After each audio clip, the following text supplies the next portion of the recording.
이 땅에서 신앙생활하는 것은 참 힘듭니다.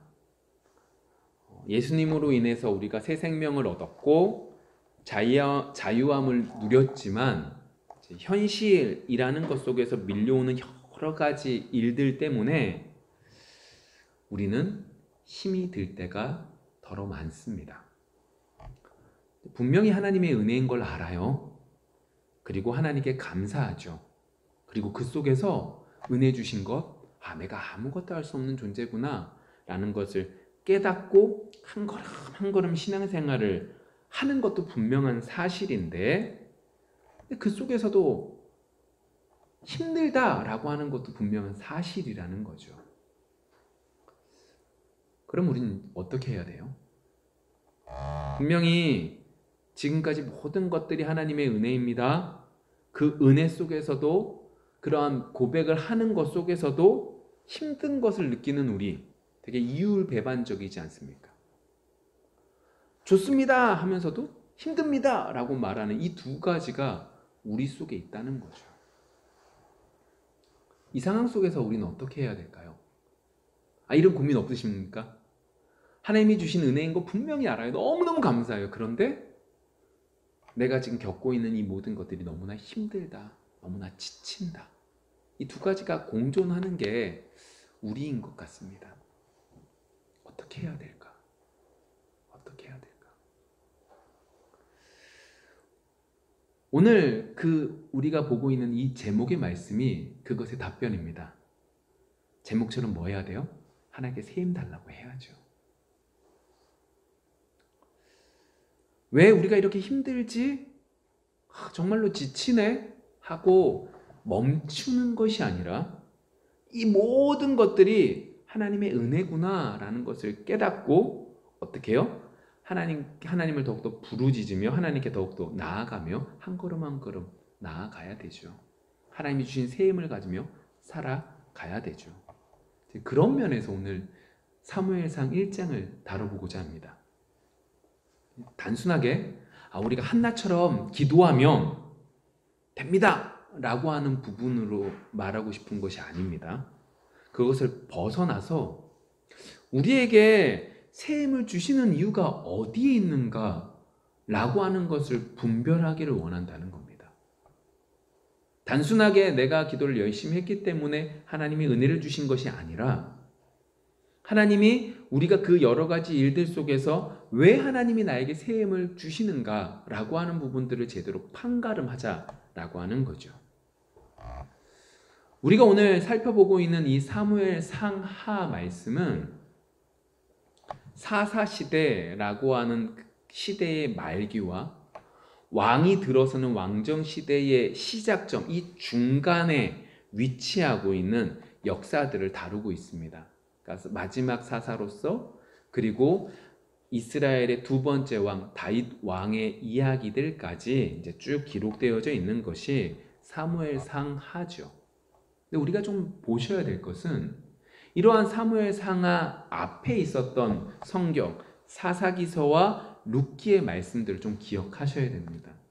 사사기서 하면 가장 머릿속에 남는 건 여러 사사들의 이름도 있겠지만, 하나님께서 성경 말씀을 통해 우리에게 꼭 집어서 말씀하시는 게 그 시대에 왕이 없으므로 다 제각기 자기가 옳은 대로 행했다라고 하는 말씀이 기록되어져 있다는 겁니다. 자기 멋대로 했다는 겁니다. 자신의 소견대로 일했다는 거죠. 근데 그 속에서 하나님은 룻기서의 말씀을 통해서 우리에게 뭐라고 말씀하시냐? 그럼에도 불구하고 하나님은 하나님의 약속을 신실하게 지키는 자를 뭐한다? 인도하시고 붙들어 주신다. 그것을 이스라엘 백성도 아닌 이방인의 여인을 통하여, 그리고 그 속에서 고해를 제대로 지키고 나아가고 있는 보아스를 통하여 우리에게 보여주시는 거죠. 하나님의 언약을 이루시는 것을 보여주시는 거죠. 단순하게 룻이 보아스와 결혼했습니다 정도가 아니라, 하나님이 아브라함과 이삭과 야곱에게 말씀하셨던 그 언약을 이루어 가시는 것 속에 중요한 인물이었던 그 다윗이라는 사람이 어떻게 출생했는지, 그냥 출생한 것이 아니라 하나님의 언약을 지키는 것 속에서 이루어졌던 것을 보여주고 있는 거죠. 그렇다면 오늘 사무엘 상하 말씀은 어떤 부분이냐?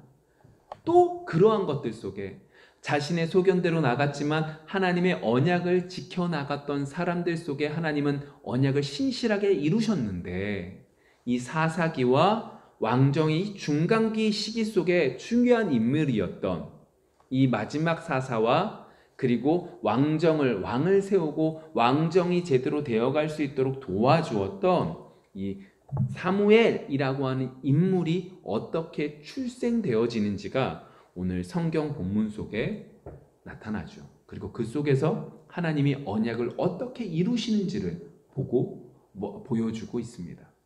1절에 이렇게 시작하죠. 에브라임 산지에 그리고 라마다임 소빔이라고 하는 지역에 에브라임 지파의 한 사람이었던 엘가나가 있었는데, 이 엘가나라고 하는 사람에게는 2명의 아내가 있었다. 첫 번째 아내는 한나였고 두 번째는 브닌나다. 그런데 이 사람 엘가나라고 하는 사람에게 2명의 아내가 있었던 건 아무래도 한나라고 하는 이 본처에 자녀가 없다 보니까 둘째 아내인 브닌나를 드린 것 같고, 브닌나를 통하여 자녀가 출생하였다라고 하는 것을 볼 수 있습니다. 그리고 3절에 보시면 이 엘가나 가정이 얼마나 신앙적으로 하나님 앞에 바로 서려고 했느냐? 하나님이 정하신 대로 한 번은 성막이 있었던 실로에 가서 뭐 했다? 제사를 드리고 예배를 드렸다. 그 정도로 신실하게 하나님께 나아가려고 했던 가정이다 라고 하는 것을 볼 수 있습니다. 그리고 4절에서 5절 상반절까지의 내용을 보시면, 그렇게 실로에 올라가서 하나님께 제사를 드리면, 화목제를 드리면 그 화목 제물은 이제 나눠 먹거든요. 가족끼리. 그럼 그 가족끼리 나눠 먹고 주변에 있는 사람들에게 나눠 먹는 것들 속에 엘가나는 브닌나보다 한나에게 더 많은, 더 좋은 것, 더 특별한 것들을 배려해 주었다라고 쓰여져 있죠. 근데 이제 이러한 이야기들이 그냥 넘어가면 좋겠는데, 근데 반전이 하나 있죠. 안 좋은 점이 하나 있는데 그게 뭐냐? 그런데 한나는 자녀가 없었다. 임신하지 못했다. 여호와께서 임신하지 못하게 했는데, 거기다가 이 브닌나라고 하는 이 여인이 자신이 아이를 낳아줬는데 자신을 사랑하지 않고 이 한나라고 하는 여인을 더 사랑하는 것처럼 보이니까 부하가 나서, 분노가 나서 그 남편에 대한 분노를 누구한테 풀었다? 한나에게 그 모든 것들을 풀었다. 또 그 모습을 보는 그 엘가나 남편은 이 한나를 너무너무 사랑하기 때문에 그를 위로해 주었는데, 그 위로가 한나에게는 온전히 다가오지 않았다. 인간의 위로가 한계가 있었다 라고 하는 내용들이 쭉 나옵니다. 자, 하나씩 볼 건데, 5절 하반절부터 6절 상반절의 내용이 이렇게 쓰여져 있습니다. 그러나 여호와께서 그에게 임신하지 못하게 하시니, 여호와께서 그에게 임신하지 못하게 하심으로,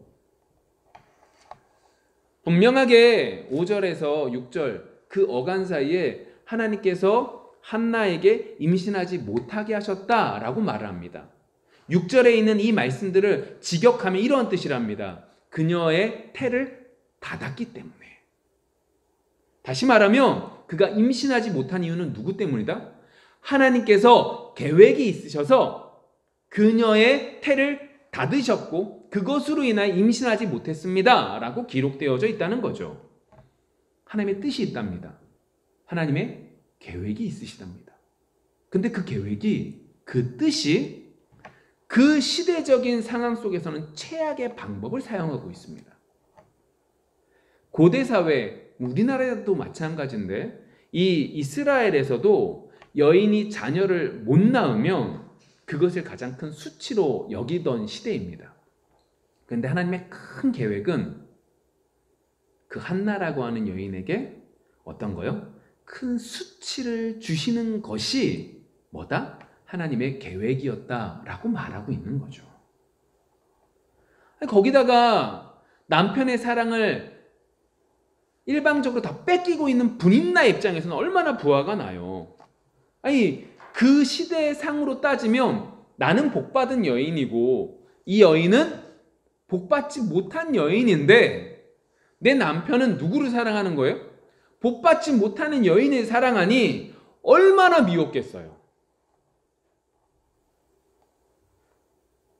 그런데 여기서 한나도 결론적으로 아이를 낳은 건 볼 수 있는데요. 한때 임신하지 못했다라고 하는 인물들이 성경에 더러 나와요. 우리가 보아야 될 건 이거예요. 한나가 임신하지 못했는데 하나님이 그것들을 막으셨고 그 시대적인 방법으로는 최악의 방법으로 그녀에게 지금 하나님의 계획을 이끌어 가신다라고 말을 하는데 그것 때문에 다른 여인에게 너무나 많은 미움을 받아서 너무너무 힘든데 이게 단순하게 이 여인에게만 국한되어져 있었던 사건이 아니라 성경에 보시면 많은 인물들이 이랬다라고 쓰여져 있다는 거죠. 볼 수 있다는 거죠. 누가 있나요?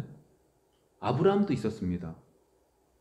아브라함의 아내 사라가 임신하지 못했어요. 그래서 어떻게 해요? 그녀가 남편에게 하갈을 보내서 임신하게 만들어요. 근데 도리어 임신했더니 그 하갈이 어떻게 해요? 더 큰 소리 치니까 결국 내쫓잖아요. 아브라함 때만 그래요? 아니요. 그의 아들 이삭도 마찬가지예요. 리브가와 이삭 그 부부 가운데 자녀가 없어가지고 기도하는 것 속에 20년이라는 시간이 흘러서야 겨우겨우 자녀가 태어나게 되죠. 지금도 이렇게 불임이 많은데 이 고대 사회에도 참 불임이 많았구나. 이것도 지금의 문제가 그 시대도 문제구나라고 보시면 안 돼요. 여기서 중요한 건 뭐예요? 하나님이 그렇게 하셨다라고 하는 거죠. 하나님의 계획이 있으셨다라고 하는 거죠. 그러면 이제 우리의 궁금증은 이겁니다. 왜 하나님은 그렇게 하셨는가라고 하는 거죠. 아니, 우리가 생각할 때 가장 좋은 방법으로, 우리가 생각할 때 가장 좋은 방법, 하나님이 생각할 때 가장 좋은 방법, 서로 간의 윈윈으로 가장 좋은 방법을 주셨으면 좋겠는데 하나님은 계획이 있으시다고 하는데 그걸 받는 우리의 입장에선 그 시대적으로 가장 안 좋은 방법으로 우리에게 주셨다라고 하는 거예요. 왜 하나님이 이렇게 하셨냐라고 말할 때 궁극적으로 하나님께서 하나님의 자녀에게 이렇게 말씀하시는 거죠. 하나님의 사람은, 하나님의 자녀는 인간의 능력으로 만들어지는 것이 아니다. 결혼하면 자녀가 생긴다? 당연한 게 아니라는 거예요. 자녀가 있으면 복 받은 것이고 자녀가 없으면 복을 못 받은 것이다 라고 말하고 있는 그런 부분도 아니에요. 지금 우리가 지금까지 배워왔던 것처럼 우린 아무것도 못하는 존재입니다 라고 하는 것을 하나님은 깨닫게 하기 위하여 지금 한나에게 어떻게 해요? 자녀를 못 낳게 하심으로 인간의 순리적으로 나아지는 것이 당연한 것이 아니라 이 모든 것들의 주관자가 하나님이시라는 것을 알게 하시고 깨닫게 하고 계시다라고 하는 거죠. 방법은 다르지만 우리와 똑같은 것을 지금 한나에게 보여주고 계시다라고 하는 겁니다. 이제 보세요. 이러한 것들 속에 우리가 이런 본문을 보시면 어떠한 생각이 먼저 딱 드냐면 이런 생각이 듭니다. 아이를 못 낳는 여인이에요. 기도했더니 어떻게 되는 거예요? 아이를 낳았어요. 열심히 기도하면 하나님이 이루어 주시는구나. 오늘 우리의 제목과 연결하면 이렇게 볼 수 있죠. 우리가 신앙생활이 힘들어요. 맞잖아요. 힘들잖아요. 은혜라는 거 알아요. 그런데 힘들어요. 이 이유배반적 같은 이 모습 속에서 많이 갈등하는데 이 속에서 너무너무 힘들어요. 그런데 오늘 말씀을 보니까 간절히 기도하면 어떻게 되는 거예요? 하나님께서 은혜를 베풀어 주셔서 힘을 주시는구나 라고 받으면 조금 부족하다는 거죠. 우리가 한나처럼 열심히 기도합시다 라고 하면 부족하다는 얘기를 하는 거예요. 왜 제가 이제 부족하다라고 표현하냐면 제가 뭐라고 표현했냐? 간절히 기도하면, 우리의 간절함이 하늘에 상달되면, 나의 의가 나타나면 이라고 하는 것이 핵심이다, 핵심이 아니다? 핵심이 아니다라는 거 하는 거죠. 우리가 할 수 있는 것이 기도하는 것밖에 없어서, 내가 아무것도 아닌 존재라서 기도할 수밖에 없어서 간절히 기도하는 것 속에 내 의가 나타나서 내가 하나님께 기도해야 하나님이 내 기도의 분량을 딱 채웠기 때문에 내가 이만큼 했기 때문에 하나님 이만큼 주시는 것이다가 아니라는 소리를 하고 있는 거죠. 분명히 자녀를 주시지 않는 것을 통해서 하나님께서는, 하나님의 자녀는 사람의 능력으로 만들어지는 것이 아님을 분명히 알기를 원하고 있음을 오늘 이 성경 본문 속에서 궁극적으로 말하고 있는 거죠. 그러면 제가 오늘 처음에 말씀을 드렸던 그 처음 문제 제기에 한 가지 해답이 딱 한 가지 해답이 딱 제시가 되는 거예요. 우리가 왜 은혜를 누리면서도, 그 은혜를 알면서도 힘들까? 그것의 한 가지 답변은 이거죠. 우리가 성경을 통해서 하나님의 진리를 알아요. 여러분 다 알고 있잖아요. 우리가 어떻게 해야 되는 거 다 알아요. 근데 문제는 우리가 그 알고 있다라고 하는 것 속에 처음 그리고 끝은 알아요. 근데 이 중간에 어떻게 돼야 된다, 이 중간에 어떻게 해야 된다, 이 중간에 어떠한 것들이 있어야 된다라고 하는 걸 모르고 있다는 거죠. 이걸 의도적으로 무시하고 있다는 거죠. 처음과 끝만 알고 그 끝만을 바라보며 살아가고 있기에 우리가 지치고 있다는 겁니다. 예를 들어서 오늘 성경 본문으로 말하면, 한나가 간절히 기도함에 그 기도의 응답이 그녀에게 자녀라는, 그리고 너무나 중요한 사무엘이라는 사람이 태어나게 해줬구나 라는 걸 바라봐서 간절히 기도하면 됩니다 라고 하는 처음과 끝만, 그래서 자녀가 태어났습니다만 바라볼 것이 아니라 이 중간에 정말로 제대로 분별하여 하나님께 나가야 될 것이 우리에게 필요하다라고 하는 거죠. 보세요. 10절과 11절. 한나가 마음이 괴로워서 여호와께 기도하고 통곡하며 서원하여 이르되, 만군의 여호와여, 만일 주의 여종의 고통을 돌보시고 나를 기억하사 주의 여종을 잊지 아니하시고 주의 여종에게 아들을 주시면 내가 그의 평생에 그를 여호와께 드리고 삭도를 그의 머리에 대지 아니하겠나이다. 오늘 분명히 본문 속에서 한나가요, 성막이 있었던 그 실로로 가거든요. 근데 갈 때마다 그녀는 뭐 했냐? 금식을 했어요. 그리고 하나님 앞에 기도했거든요. 그 모습이 어땠냐? 오늘 성경 속에 마음이 괴로워서 기도했고 통곡했고 서원했다 라고 말하고 있죠. 한나 정말로 최선을 다해서 자신이 할 수 있는 모든 것들을 다해서 하나님께 부르짖고 있었던 거죠. 근데 이걸 우리가 단순하게 보면 이렇게 보시면 안 된다는 거예요. 하나님께 서원함으로 하나님께 뭐 한 거예요? 속되게 계약 맺은 거예요. 하나님, 저에게 이걸 주시면 제가 이거 드리겠습니다 라고 하는 그 계약처럼 그렇게 하나님의 서원을 너무나 낮춰보게 되어서 결국 한나가 어떻게 해요? 간절함으로 아뢰니까 하나님이 그것들을 주셨다. 신이 감동하여, 하나님의 신이 감동하여 그에게 은혜를 베푸셨다 라고 보여지는데, 여기서 분별해야 될 첫 번째가 뭐냐면, 사람이 괴로우면 하나님께 나갑니까? 안 나가요. 죄인인 우리가 하나님께 진정으로 나갈 때는 언제 나가냐? 내가 할 수 있는 모든 방법이 막혔을 때만 나갈 수 있습니다. 이게 왜 이러냐면, 아닙니다, 저는 하나님 앞에 바로 나갑니다 라고 말하고 싶지만, 죄인인 우리는 조금만 틈이 있으면 내가 무엇인가를 하고 싶어 해요. 그리고 그것을 자랑하죠. 그것이 하나님 앞에서도 마찬가지예요. 하나님 앞에서도 나의 간절함을 하나님께 보여줘서 하나님이 그것을 보고 너 잘했어 라고 칭찬을 듣고 싶은 게 인간의 죄악된 모습이라고요. 내 존재 자체가 그런 걸 할 수 없는 존재라는 걸 잊어버리고 내가 그걸 할 수 있다라고 착각하고 오해하고 살아가는 것이 우리 인간이라고 하는 거죠. 그래서 우리는 우리가 할 수 있는 조그마한 것 하나만 있으면 틈을 뒤집고 들어가서 그걸 함으로 하나님 앞에 당당히 서려고 하는 그러한 죄인의 모습이 있습니다. 그래서 그것들이 모두 다 막힐 때만이 하나님 앞에 나아갈 수 있게 되는 거죠.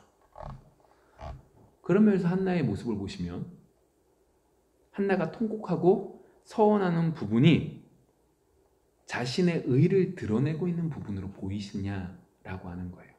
어떠십니까? 한나가 지금 통곡하고 서원하는 이 모습이 제가 조금 전에 얘기한 것처럼 죄인인 우리가 조그만 틈이 있어서 그 틈을 비집고 하나님 앞에 제가 이거 간절히 하나님 앞에 서원할 테니까 하나님 이거 주시면 저한테 아들 주시면 제가 이 자녀를 하나님께 온전히 드리겠습니다 라고 하는 부분처럼 보이시냐라고 하는 거죠. 단순하게 보면 그렇게 보이는데 그렇지 않다는 얘기를 하고 싶은 거예요. 왜요? 이미 그것들 다 지나간 듯해요. 다시요. 그것이 처음부터 없었다는 소리를 하고 싶은 게 아니에요. 한나는 온전해서 그런 것들이 전혀 없었습니다 라고 말하고 있는 게 아니라 그때를 다 지난 듯 한다고요. 인간은 죄인이기 때문에 처음에 자신의 의를 드러내고 싶어 합니다. 그런데 그건 언제까지냐? 내가 할 수 있을 때까지만 그렇게 합니다. 내가 참을 수 있는 게 10번을 참을 수 있어요. 근데 10번 참고 11번 하면 어떻게 돼요? 팡 터집니다. 그게 사람입니다. 내가 11번 참을 수 있으면 11번까지 참고 12번 할 때 팡 터집니다. 그것이 많고 적으냐에 따라서 사람이 좋은 사람 아니면 성질을 많이 내는 사람으로 구별되는 것이지, 인간은 이것이 분명히 있고 그것을 넘어버리면 빵 터지는 게 인간이죠. 그러한 모습 속에서 오늘 한나의 모습을 보시면 한나의 모습이 어디서부터 시작되냐? 금식하는 것에부터 시작합니다. 분명히 오늘 9절의 말씀 속에서 그녀가 그녀의 가족들과 함께 음식을 나눈 것처럼 보이지만 8절의 말씀을 보시면 엘가나가 한나를 볼 때마다 걱정해요. 내가 너한테 더 많은 것들을 주는데 왜 너 먹지 않니? 라고 말을 하죠. 그럼 잘 보면 한나는 여전히 먹지 않아요. 그렇지만 가족들과 함께 식사를 할 때 한 자리에 있었던 것뿐이죠. 그녀가 금식했다라고 말하는 건 단순하게 내 의지를 보여주겠습니다 하나님, 이의 의미 속에서 하나님 앞에 금식하며 나갔다는 의미가 아니에요. 한나가 금식한 건 목숨을 거는 거예요.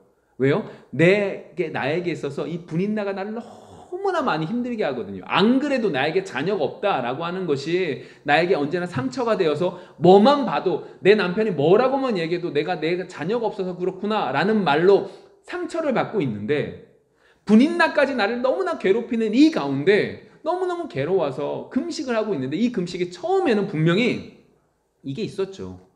하나님, 저에게 자녀를 주세요. 이 자녀가 있어 이 분인나의 코를 납작하게 만들어주세요 라고 말했겠지만 시간이 지나요. 1년이 지나고 2년이 지나고 3년이 지나요. 참을 만큼 참았는데, 기다릴 만큼 기다렸는데 이루어지지 않는 거죠. 하나님, 이때쯤 되면 이 문제가 해결될 것 같은데 안 해결되는 거예요. 여전히 힘든 거죠. 참을 만큼 참았는데 이제 도저히 못 참을 것 같아요. 그런데 내가 할 수 있는 것이 아무것도 없으니 금식하는 거죠. 남편이 나에게 위로해 준 게 처음에는 위로가 돼요. 근데 갈수록 그 위로가 위로되지 않아요. 여전히 힘들어요. 여전히 괴로워요. 내가 할 수 있는 건 금식밖에 없어요. 매년마다 올라오는 게 너무나 괴로워요. 남편이 나에게 해주는 이 모든 것들이 더 많은 상처가 돼요. 더 많은 괴로움이 되는 것밖에 되지 않아요. 지금 한나의 이 모습은요, 내 의로 나가려는 게 아니라 모든 힘이 빠진 상태예요. 그러면 두 번째로 우리가 봐야 될 게 이거예요. 그러면 이렇게 한나의 이 부르짖음이 어디서 기인했냐, 어디가 시작점이냐라고 하는 거죠. 아까 전에 말씀드렸죠. 이 모든 것들이 어디서부터 기인해요? 하나님의 계획이요. 하나님이 그의 태를 닫으셨다 에서부터 시작하는 거예요. 만일 엘가나에게 한나만 있었다면 어떻게 됐을까요? 주변 사람들이 저 가정은 좀 너무 불행하네, 하나님께 축복받지 못한 가정이네 라는 소리는 들었을지언정 남편의 사랑이 있었기에 그래도 버틸 수 있었을 거예요. 근데 엘가나가, 그러니까 분인나가 딱 오므로 어떻게 해요? 정말로 많이 괴로워지는 거죠.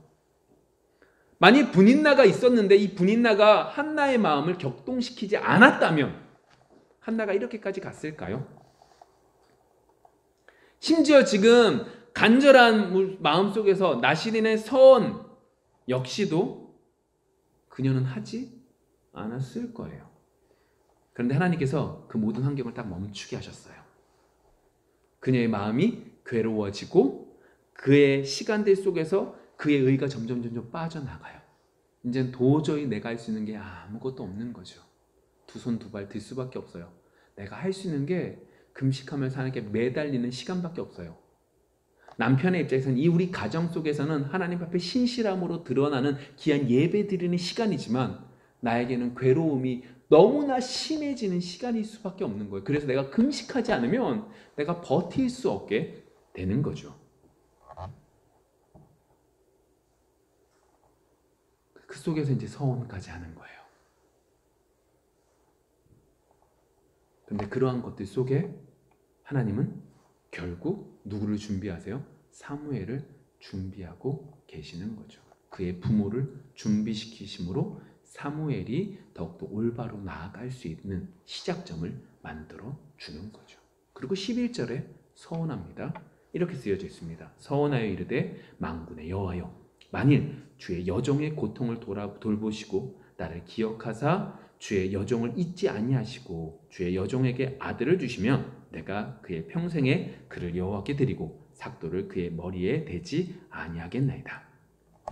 여러분 이 부분을 보실 때 뭐가 우리에게 잘 보이냐면 나신이 되었다. 나신으로 드리겠다고 서원했다. 하나님 앞에 간절함의 표현으로 서원했다 라고 하는 것들이 보여지겠지만 중요한 건 이 부분이죠. 뭐요? 내가 그의 평생에 그를 여호와께 드리겠다. 지금 이거 하나님과 계약 맺은 거 아니에요. 제가 지금 낮춰서 얘기해서 계약이라고 말을 하고 있는 거예요. 정말로 그가 하나님 저에게 이걸 주시면 이 자녀를 주시면 내가 드리겠습니다의 의미 속에서 그러한 간단한 얘기로 말하고 있는 게 아니에요. 여러분 언제 서원하죠? 여기서 중요한 건 이거라고 해요. 언제 서원하죠? 민수기서 6장 2절 보시면 이렇게 쓰여졌거든요. 이스라엘 자손에게 전하여 그들에게 이르라 남자나 여자가 특별한 서원 곧 나시린의 서원을 하고 자기 몸을 구별하여 여호와께 드리려고 하면 나시린의 서원은요 여호와께 드리기 원해서 하는 거예요. 지금 한나는요 분인나의 코를 납작하기 위해서 이거 하고 있는 게 아니라고요. 그렇게 할 만큼 그녀가 지금 겪었던 고통의 세월은 가볍지 않아요. 그녀의 입장에서는 너무나 힘든 그 모든 것들을 겪으면서 하나님께 이렇게까지 고백하고 있는 거죠. 여러분 보세요. 이런 고백 속에서 엘리가 이것을 이상하게 여겨서 12절 13절 이렇게 말합니다. 그가 여호와 앞에 오래 기도하는 동안에 엘리가 그의 입을 주목한즉 한나가 속으로 말하며 입술만 움직이고 음성은 들리지 아니하므로 엘리는 그가 취한 줄로 생각한지라. 이 시대는요 하나님 앞에 소리내서 기도했던 시대예요. 그러니까 지금도 보시면 이렇게 벽에 이렇게 기대서 막 그 통곡의 벽이라고 하는 것을 기대서 유대인들이 이렇게 막 소리내서 막 이렇게 구중구중 기도하잖아요. 그러한 시대 속에서 오늘 그녀는 소리도 못 내요. 왜 소리 못 내죠? 너무너무 마음이 괴로울 때 모든 것들이 무너져 내릴 때 소리 안 나와요. 여러분 정말로 힘들 때 정말로 앞이 깜깜할 때 아무 소리도 안 나와요. 기도를 해야 되는데 기도하고자 하는 힘도 없어요. 그래서 속으로 기도하고 입으로 나오는 건 주여 밖에 안 나올 수 있어요. 오늘 한나의 모습이 그거예요. 소리를 내지 않은 게 아니라 소리를 못 내고 있는 상황이죠. 그래서 제가 지금까지 얘기했던 것처럼 한나의 지금 상황은 모든 것들이 포기된 상황이지 자신의 의를 드러내고자 하는 상황이 아니라는 거예요. 그러한 것들 속에서 지금 엘리가 그녀를 어떻게 보는 거예요? 취한 것으로 오해하고 있는 거죠. 지금 한나의 입장에서는 정말 아무것도 할 수 없어서 하나님께 매달릴 수밖에 없는 상황 속에 놓여졌는데, 정말로 지금 오늘 말씀과 연결해 보면 정말로 새 힘이 필요한 때인데, 이 상황 속에서 이제 중요한 내용이 나타나죠. 그럼 그녀가 어떻게 새 힘을 얻었느냐라고 하는 거예요. 지금 우리의 문제 제기로 하면 우리가 하나님의 은혜를 알지만 지쳐 있는 삶을 살잖아요. 그럼 우리가 어떻게 새 힘을 얻을 수 있느냐라고 하는 거죠. 그렇게 우리가 지치게 되는 원인을 오늘 성경 본문 속에서 어디서 찾았어요? 원인과 결과만 알지 그 중간의 모습 속에서 제대로 된 걸 못 발견하는 곳 속에서 찾았는데, 그럼 우리가 어떻게 새 힘을 얻을 수 있느냐? 14절부터 말씀 볼게요. 엘리가 그에게 이르되 내가 언제까지 취하여 있겠느냐? 포도주를 끊으라 하니 한나가 대답하여 이르되 내 주여 그렇지 아니하니이다. 나는 마음이 슬픈 여자라. 포도주나 독주를 마신 것이 아니요 여호와 앞에 내 심정을 통한 것뿐이오니 당신의 여종을 악한 여자로 여기지 마옵소서. 내가 지금까지 말한 것은 내가 원통함과 격분됨이 많기 때문이니이다 하는지라. 엘리가 대답하여 이르되 평안히 가라. 이스라엘의 하나님이 내가 기도하여 구한 것을 허락하시기를 원하노라 하니 이르되 당신의 여종이 당신께 은혜 있기를 원하나이다 하고 가서 먹고 얼굴에 다시는 근심빛이 없더라. 여러분, 본문 속에서 엘리의 상황이 엘리의 영적 상태가 좋은 상태입니까? 아닌 것 같습니까? 아닙니다.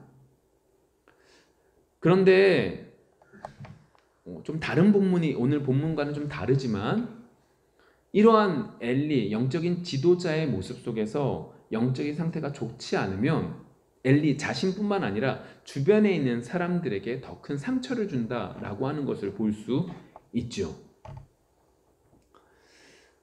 그런 면에서 목회자를 위해서 기도해 주십시오. 여러분들이 저에게 우리가 주일날 와서 저의 말을, 하나님의 말씀을 듣는 이유는 이 말씀을 들어서 여러분들이 세상적으로 성공하는 법을 배우기 위한 것이 아닙니다. 세상적으로 잘 나가는 법을 배우기 위한 것도 아니고 세상에서 이기는 법을 배우기 위한 것도 아닙니다. 우리가 이 말씀을 받는 것은 제가 전할 말씀들을 먼저 제가 먹고 이 말씀을 잘게 부셔서 이 말씀을 적용해서 여러분들에게 전해주는 그 말씀을 받기 위해서, 하나님 말씀을 받고 그 말씀대로 살기 위해서 여러분들은 이 말씀을 듣는 거죠. 그런데 그러한 것들 속에서 오늘 엘리처럼 영적인 분별함이 없으면 저도 망가지고 여러분들도 망할 수밖에 없기 때문에 여러분 기도해 주십시오. 아니, 그 시대의 방법과 다르게 기도하고 있었기 때문에 책망할 수 있지 않습니까? 라고 말할 수 있겠지만, 그렇다면 이 여인에게서 술 냄새가 나지 않았다 라고 하는 것도 분별할 수 있어야죠. 최소한 그러한 것들은. 그러면 이 사람이 술 취한 건 아니구나. 그럼 이 사람이 지금 술 취해서 이렇게 가만히 중얼거리고 있는 것은 아니구나 라고 하는 것을 알 수는 있어야죠. 그런 분별함이 있게. 더 나아가서 제가 알고 있는 지식 속에서 모든 것을 꾸겨 넣지 않는 영적 지도자가 될 수 있게 여러분들 기도해 주시기 바랍니다. 자, 다시금 돌아가면 그러한 것 속에서 엘리가 그러한 여러 상황들 속에서 한나가 술 취한 것이 아닌 것을 알아서 17절에 이렇게 말하죠. 평안히 가라. 하나님께서 너의 기도를 응답하기를 원한다. 여러분, 이것은 그녀를 위해서 간절하게 기도해 준 게 아니에요. 그런데 한나는 18절에 어떻게 해요? 그 얘기를 듣고 근심하지 않았대요. 가서 금식하던 것을 멈추고 다시금 영혼이 소생되어서 먹었다는 거예요. 다시금 새 힘을 냈다는 거죠. 완전히 새 힘을 얻었다는 거예요. 우리가 정말로 원했던 새 힘을 얻고 나아가는 것이 오늘 본문의 말씀이죠. 엘리의 말에 능력이 있었기 때문입니까? 엘리가 기도해 준 것 때문입니까? 아닙니다. 엘리의 입장에서는 지금 술 취했다라고 책망했는데 술 안 먹었거든요. 그러니까 뭐라고 말하는 거예요? 네 기도가 들어주기를 원해 라고 격려한 거고, 어떤 면에선 소원한 것 뿐이지요. 그런데 그 이야기를 들은 한나는 완전히 바뀌었어요. 왜 그렇게 될 수 있었을까요? 딱 한 가지예요. 다른 무엇인가가 아니에요. 그가 열심히 간절히 아뢰기 때문도 아니에요. 하나님과 서원했기 때문도 아니에요. 그가 뭐 했던 거예요? 그의 마음속에 성령이 역사하셨기 때문이죠. 우리도 때때로 그렇습니다. 매일마다 듣는 하나님의 말씀이에요. 매주마다 하나님의 말씀을 들어요. 매일 새벽마다 들어요. 수요일마다 성경 공부를 해요. 금요일마다 기도해요. 근데 매일마다 듣는 그 이야기들 속에 내 마음에 딱 꽂히는 게 있어요. 내가 원하는 말을 목회자가 해줬기 때문이에요? 아니에요. 성령이 역사하심에 지금까지 매번마다 들었던 그 말씀이 아닌 생명의 말씀이 되어 내 심령 속에 꽂혀 내 심령이 확 뒤바뀌는 거죠. 새 생명을 얻는 거죠. 새 힘을 받는 거죠. 내가 1분 전만 해도 완전히 낙심되어서 완전히 무너졌지만 하나님이 성령이 역사하시면 그 말씀을 받으면 내 영혼이 빡 썩어야 되는 거죠.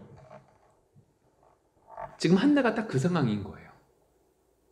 엘리가 뛰어난 사람이라서가 아니라 엘리의 그 말 속에 하나님의 성령의 역사하심이 있었기에 그의 영혼이 확 뒤바뀔 수 있게 된 거죠. 하나님 내가 믿습니다 라고 자기 의지로 나간 게 아니라 한순간 믿어지는 거죠. 예수 그리스도가 날 위해서 돌아가셨어. 매일마다 듣는 얘기가 아니라 이게 탁 내 마음에 믿어지는 거죠. 내 마음속에 한순간에 평안함이 나타나진 거죠. 여러분, 우리가 새 힘을 얻고 살아가기를 원합니다. 근데 그 새 힘은요, 지금까지 했던 말씀과 유일하게 내가 무엇인가를 해서가 아니라 성령이 역사하실 때 우리에게 새 힘이 주어지는 거죠. 그 성령이 역사하시기 위해서 내가 무엇인가를 해야지 성령이 역사하시냐? 아니에요.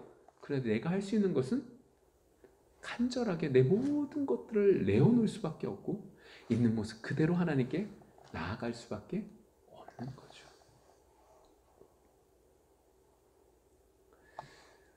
여러분, 이번 한 주 그 은혜를 누릴 수 있는 귀한 한 주가 되어지기를 원합니다.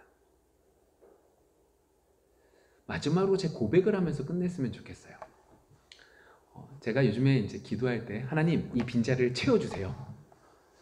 제가 요즘에 계속해서 말씀을 통해서 배우는 게 우리가 너무나 많은 미사억으로 하나님 앞에 여러 근거들을 대지만 내 마음 속을 아시는 하나님 앞에 내 마음 그대로 하나님께 아뢰야지 라고 생각되어서 하나님 이 빈자리들을 채워주세요 기도했습니다. 오늘 새벽에 시편의 34편의 말씀을 받으면서 말씀을 전하면서 그 말씀 속에서 제 마음에 탁 꽂힌 게 뭐냐면 하나님 이 빈자리를 채워주세요 라고 하는 것 속에 더 중요한 걸 하나님이 저의 말씀 속에 제 마음에 딱 오게 해주시더라고요. 그게 뭐냐? 이 빈자리가 채워지는 것보다 지금 우리에게 더 중요한 게 뭐예요? 몇 명이 없는 이 예배가 온전히 하나님께 예배 드려지느냐를 먼저 하나님은 찾고 있구나 라고 하는 것을 알게 되더라고요. 깨닫게 되더라고요. 사람이 그런 것 같습니다. 정말로 내가 하나님이 원하시는 것과 전혀 다른 것들을 구하고 있는 우리의 모습을 보게 되죠. 오늘 한나의 모습을 통하여 정말로 하나님 앞에 새 힘 주시는 분은 성령님인 것을 깨닫고 나아갈 수 있는 우리 모두가 되기를 원합니다. 우리의 생각과 하나님의 생각이 다름을 깨달을 수 있는 이번 한 주가 되어지기를 원합니다. 기도하겠습니다.